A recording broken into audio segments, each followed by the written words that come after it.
Who created God? The question religion avoids. The question that breaks every belief. There is one question so powerful, so dangerous, that entire belief systems collapse when it's asked. That question is simple. Who created God? Ask a scientist and you get silence. Ask a theologian and you get warnings. Ask religion and you're told not to ask at all. But tonight on Weird Files, we don't avoid forbidden questions. Because if God created everything, then what existed before God? Chapter 1, why this question is forbidden. From childhood, most believers are taught, God is eternal. God has no beginning. God simply is. But notice something strange. Religion encourages questions about creation, angels, heaven, hell. Yet one question is always shut down. Why? Because if God had a creator, then God is not the ultimate authority, and power structures don't survive that idea. Chapter 2, the Bible's answer. The Bible's position is clear.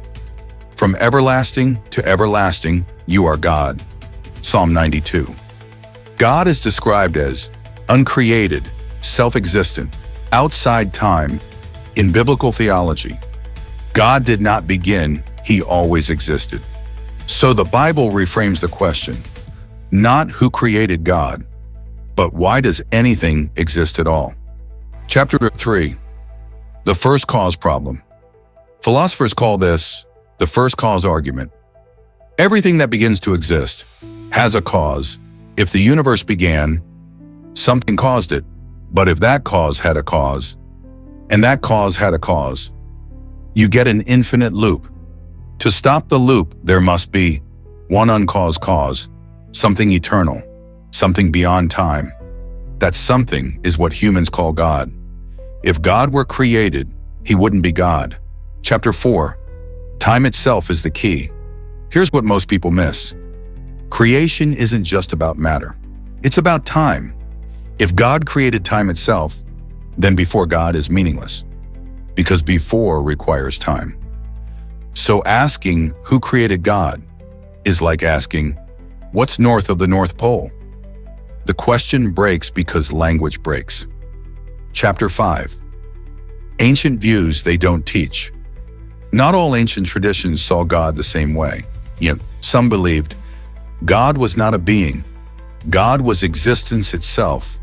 Others believed a hierarchy of creators, gods born from gods, cosmic generations. In Gnostic texts, the creator God is not the ultimate source. A higher reality exists beyond him. These texts were later declared heretical. Why? Because they threatened authority. Chapter 6, was God once something else? Some forbidden traditions suggest God evolved. God emerged from chaos. God was consciousness awakening.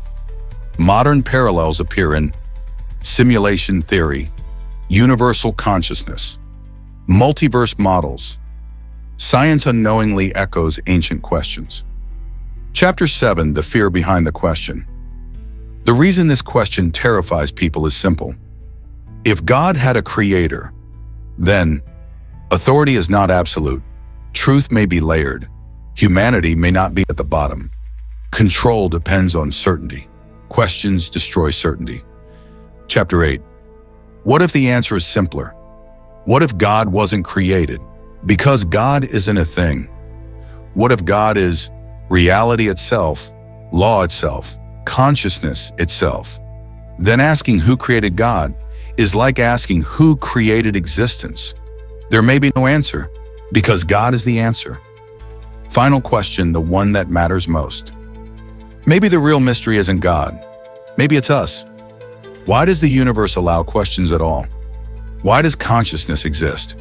Why does anything exist instead of nothing? And why are we afraid to ask? Truth doesn't fear questions. Only control does. This is Weird Files Uncovered.